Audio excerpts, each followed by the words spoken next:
Assalamu alaikum students and welcome back to my YouTube channel which is ProziQuest, and I hope you all are good and fine. Today we are going to study the restoration period 18th century 1660 to 1785. इससे पहले हम लोग middle English पढ़ चुके हैं, the old English literature पढ़ चुके हैं जिसमें जो कि एंग्लो सैक्सन पीरियड है, और इसके अलावा हम लोग रेनेसांस पीरियड भी पढ़ चुके हैं। आज के इस लेक्चर में हम लोग पढ़ने जा रहे हैं restoration and 18th century. Basically ये वो दौर था, ये एक वाइब्रेंट पीरियड था जिसमें इंग्लिश लिटरेचर जो है इसमें बहुत ज़्यादा एडवांसमेंट हुई थी। इसमें बहुत ज़्यादा चीज़ें जो हैं वो एडअप होना स्टार्ट हो गई थी। लाइक इसमें स्टायर जो है उसका इन्वॉल्वमेंट स्टार्ट हो गई थी। नॉवल जो हैं उनके अंदर डिफरेंट इन्फ्लुएंस और एनलाइटनमेंट ऑफ थिंकिंग जो है वो स्टार्ट हो गई थी। इसके साथ ही अब हम लोग इसका हिस्टोरिकल कॉन्टेक्स्ट देख लेते हैं कि सब के रेस्टोरेशन पीरियड है क्या। सबसे पहले रेस्टोरेशन पीरियड ये वो दौर था जिसमें किंग चार्ल्स जो थे वो रिस्टोर्ड हुए थे अपने थ्रोन पे, और उसके अलावा इसमें रिवाइवल ऑफ आर्ट्स हुआ था। रिवाइवल ऑफ आर्ट्स कैसे हुआ था, मतलब कि इसमें थिएटर्स जो हैं वो जो बंद थे एक अरसे से वो दोबारा से रीओपन हुए, और इसमें ड्रामा और लिटरेचर जो है वो फिर से अपने एक अरूज पे आया, और जो कि किंग चार्ल्स टू की वजह से ऐसा हुआ था। और इसमें बहुत सारे जो फेमस राइटर्स हैं उन्होंने इसके अंदर अपना इन्फ्लुएंस किया, और आर्ट और कल्चर को किंग चार्ल्स ने जो है बहुत ज़्यादा अहमियत दी थी। अगर हम लोग इनलाइटनमेंट की बात कर लें तो जो इनलाइटनमेंट है वो एम्फसाइज करती है कि साइंस, इंडिविजुअलिज्म और हमारे जो ट्रेडिशन है वो इम्पोर्टेंट हैं बजाय, और रिलीजियस अथॉरिटीज़ जो हैं, मतलब उसने साइंस और इंडिविजुअलिज्म को रिलीजियस अथॉरिटी पे जो है वो अहमियत दी थी, मतलब फोकियत दी थी। और इसके साथ साथ थिंकर्स जो थे लाइक जॉन लॉक, इसैक न्यूटन जो हैं, इन्होंने बहुत ज़्यादा इम्पैक्ट जो है वो लिटरेचर और फिलोसफी पे डाला था, फिलोसफी। और उसके बाद हम लोग बात कर लेते हैं पॉलिटिकल स्टेबिलिटी की। ये बेसिकली एक ग्लोरियस रेवोल्यूशन था 1688 में, जिसमें विलियम थर्ड और मैरी टू जो हैं उन्होंने वो जो तख्त जो था वो संभाला था, और इन्होंने मोनार्की और पॉलिटिकल इन्वायरमेंट को जो था आपस स्टेबल करना स्टार्ट किया था, मतलब एक बैलेंस बनाना शुरू किया था इन्वायरमेंट को। और यही जो स्टेबिलिटी थी वो कल्चरल ग्रोथ में इसने हेल्प की थी, मतलब कि पॉलिटिकल और जो रिलीजियस स्टेबिलिटी थी उसने हमारे वहाँ उस दौर की कल्चरल ग्रोथ में हेल्प की थी। इसके बाद हम लोग इसके की करेक्टरिस्टिक्स देख लेते हैं लिटरेचर में। उस वक्त में की करेक्टरिस्टिक्स कौन कौन से थे। सबसे पहले स्टायर आता है। स्टायर जो है ये बेसिकली एक डोमिनेंट फॉर्म बन गई थी, मतलब कि जब भी क्रिटिक्स जो थे, सोशल क्रिटिक्स जो थे वो स्टायर का सहारा लेते हुए, मतलब ह्यूमर, आयरनी और एग्जैजुरेशन को यूज़ करते हुए क्रिटिसाइज करते थे किसी भी टेक्स्ट को, और कोई भी जो फॉलीज होती थी सोसाइटी की, पॉलिटिक्स की या ह्यूमन नेचर की, उसको एक्सपोज करते थे स्टायर का सहारा लेते हुए। और अगर मैं पॉपुलर स्टाइलिस्ट की बात करूं उस दौर के, तो वो थे जोनाथन स्विफ्ट, अलेक्जेंडर पोप। ये दोनों जो थे ये स्टायर को सोशल और पॉलिटिकल इश्यूज को एड्रेस करने के लिए इस्तेमाल करते थे। इसके बाद हम लोग बात कर लेते हैं rise of the novel. Rise of the novel ये एक न्यू लिटरेरी फॉर्म थी 18th सेंचुरी की, जिसमें डेवलपमेंट जिसने हेल्प की थी नोवेल की डेवलपमेंट में, और ये मोर रियलिस्टिक करेक्टर और एवरीडे लाइफ पे फोकस करता था। और ये जो राइज ऑफ द नोवेल है ये अलाउ करता था कि हम लोग करेक्टर की डेवलपमेंट को डिटेल में देख सकें, और उसके जो कॉम्प्लेक्स प्लॉट्स हैं उनको डिटेल में स्टडी कर सकें। और इसके जो इन्फ्लुएंशियल नॉवेलिस्ट थे उनमें डैनियल डिफो, सैम्यूअल रिचर्डसन और हेनरी फील्डिंग जो थे, ये मोस्ट इम्पोर्टेंट थे इंग्लिश नॉवेल के राइटर, जिन्होंने राइज ऑफ द नोवेल में बहुत ज़्यादा अपना किरदार अदा किया था। इसके बाद हम लोग बात कर लेते हैं रीज़न एंड विट की। ये बेसिकली एक क्लियर और रैशनल थिंकिंग है, जिसमें जो लिटरेचर जो है उस दौर में वो क्लैरिटी, लॉजिक, रैशनैलिटी, इस किस्म के जो थीम्स हैं, वैल्यूज़ हैं, उनको शो करवाता था। और जो क्लेवर लैंग्वेज यूज़ की जाती थी, मतलब जो राइटर हैं वो प्रिसाइज्ड क्लेवर लैंग्वेज यूज़ करते थे, बजाय इसके कि लोगों को सिर्फ इंटरटेन किया जाए। वो इस तरह की क्लेवर लैंग्वेज यूज़ करते थे, मतलब जैसे वो स्टायर का इस्तेमाल करते थे ताकि लोग जो हैं ह्यूमरस के ज़रिए जो माशरे के अंदर बुराइयां हैं, खामियां हैं या खूबियां हैं उसको जान सकें। इसके बाद हम लोग बात कर लेते हैं इम्पोर्टेंट राइटर्स और उनके वर्क की।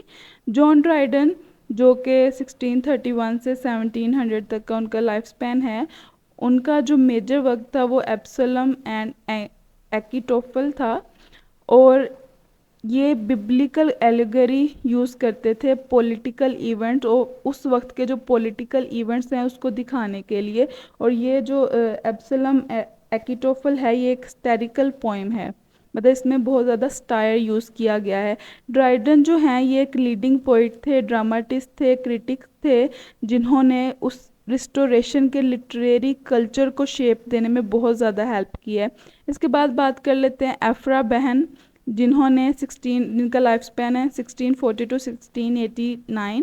इनकी कंट्रीब्यूशन ऐसे थी कि ये फर्स्ट इंग्लिश वुमेन थी जिन्होंने राइटिंग के ज़रिए कमाना शुरू किया था। और ये पहली फीमेल थी जो कि फीमेल राइटर्स के तौर पर उस दौर में जाने जाने लगी थी। और इनका जो नोटेबल वर्क है वो ओरोनोको है।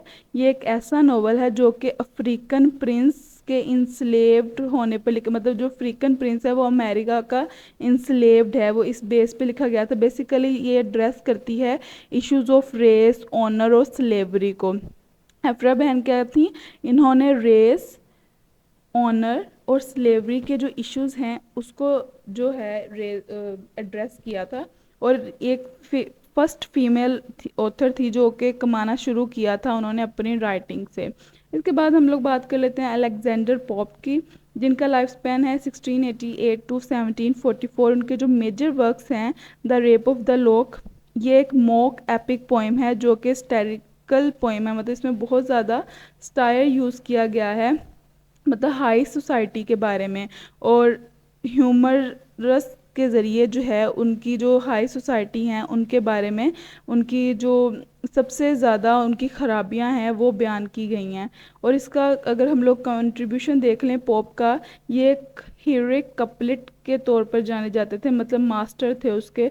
और ये शार्प विट यूज़ करते थे सोसाइटी को क्रिटिक करने के लिए, मतलब कि सोसाइटी को क्रिटिसाइज करने के लिए ये स्टायर का और विट का सहारा लेते थे। इसके बाद हम लोग बात कर लेते हैं जोनाथन स्विफ्ट की।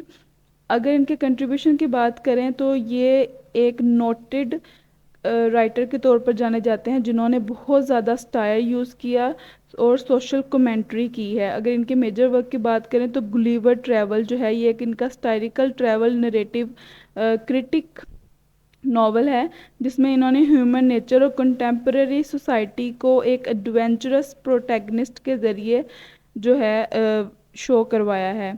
इसके बाद हम लोग बात कर लेते हैं लिटरेरी करेक्टरिस्टिक्स की, जिसमें स्टायरिकल टोन। आपने अभी तक जो मैंने आपको इम्पोर्टेंट राइटर उनके वर्क्स बताए हैं, आपने एक चीज़ तो नोटिस की होगी कि हर राइटर जो है उसने स्टाइल का इस्तेमाल किया है। और उस दौर में स्टायरिक मतलब ह्यूमरस के ज़रिए उस दौर की खराबियाँ और खूबियाँ जो हैं वो बयान की जाती थी और सोसाइटी में मौजूद बुराइयों को क्रिटिसाइज़ किया जाता था स्टायर के ज़रिए। अच्छा, जिस स्टायरिकल टोन की बात कर लेते हैं, राइटर जो हैं वो फ्रिक्वेंटली स्टायर को यूज़ कर रहे हैं माशरे के नॉर्म्स को, पॉलिटिक्स को, ह्यूमन के बिहेवियर को क्रिटिसाइज़ करने के लिए, मतलब जो उनमें खराबियां हैं उनको बयान करने के लिए। और ये जो इनकी अप्रोच थी ये वर्क को इंटरटेनिंग भी बनाती है और बहुत ज़्यादा प्रोवोकिंग भी बनाती है। इसके बाद हम लोग बात कर लेते हैं रियलिज़म की। ये बेसिकली एक शिफ्ट है toward depicting real life situation और ऑर्डिनरी पीपल, मतलब इसमें डिपिक्ट किया जाता है कि रियल लाइफ में क्या हो रहा है उसको ऑर्डिनरी पीपल के ज़रिए शो करवाया जाता है। मतलब एक फैंटेस्टिकल और हीरोइक नैरेटिव्स ऑफ पास्ट को शो कराया जाता है। उसके बाद मोरल एंड डिडक्टिक की बात कर लेते हैं। बहुत सारे वर्क जो हैं वो मोरल लेसन्स जो हैं उसको टीच करने के लिए लिखे गए थे, जैसे कि ह्यूमन नेचर और सोशल इश्यूज जो हैं उनको बताने के लिए, उनके ऊपर मोरल लेसन बयान करने के लिए जो है राइट किए गए थे। इसके बाद हम लोग बात कर लेते हैं हीरोइक कपलेट्स की। ये एक पॉपुलर पोइटिक फॉर्म है जो कि टाइम हीरोइक कपलेट्स जो कि rhyming pairs of iambic pentameter lines पे जो है डिपेंड करती है। अलेक्जेंडर पोप जो हैं वो पर्टिकुलरली माने जाते हैं मास्टर ऑफ दिस फॉर्म, मतलब कि हीरोइक कपलेट के वो मास्टर माने जाते हैं। इसके बाद हम लोग बात कर लेते हैं कल्चरल एंड सोशल इन्फ्लुएंस की।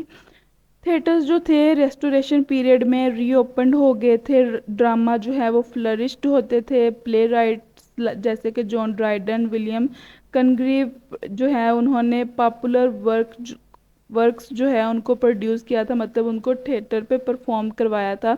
उसके बाद कॉफ़ी हाउस और सैलून्स की बात कर लें तो ये उस वक्त के पॉपुलर वेन्यू जो है बन गए थे, मतलब उस वक्त के पॉपुलर टॉपिक ऑफ डिस्कशन बन गया था, डिबेट बन गया था। और आइडिया ये वो जगह थी जहाँ पे बैठ के आइडियाज़ को जो है एक्सचेंज किया जाता था, और ये मतलब थॉट्स को और आपके मूड को इनलाइट करने के लिए बहुत ज़्यादा अहम समझे जाते थे। वहाँ पे बैठ के जो है इंसान उस वक्त के दो लोग जो हैं वो रिलैक्स फील करने के लिए इन जगहों पे जाते थे। उसके बाद हम लोग साइंटिफिक एंड फिलोसफिकल प्रोग्रेस के बारे में बात कर लेते हैं। ये जो पीरियड है ये मेजर इसकी जो मेजर एडवांसमेंट थी वो साइंस और फिलोसफी थी, जैसे कि इसैक न्यूटन और जॉन लॉक जो हैं ये इन्होंने बहुत ज़्यादा इन्फ्लुएंस किया है लिटरेचर और उसकी थॉट में। अब बात कर लेते हैं कि ये जो रिस्टोरेशन पीरियड है ये इम्पोर्टेंट क्यों है।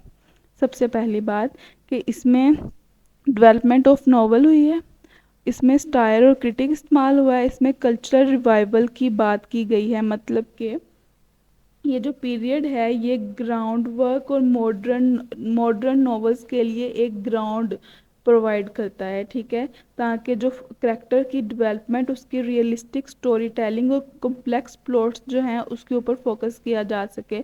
और ये जो है ये गोल्डन एज, मतलब जो स्टायर और क्रिटिक है, ये जो रेस्टोरेशन पीरियड है ये स्टायर और क्रिटिक के लिए गोल्डन एज माना जाता है, मतलब कि ये वो दौर था जिसमें बहुत ज़्यादा ह्यूमर यूज़ किया जाता था, विट यूज़ की जाती थी ह्यूमन नेचर, सोसाइटी और पॉलिटिक्स को क्रिटिसाइज करने के लिए।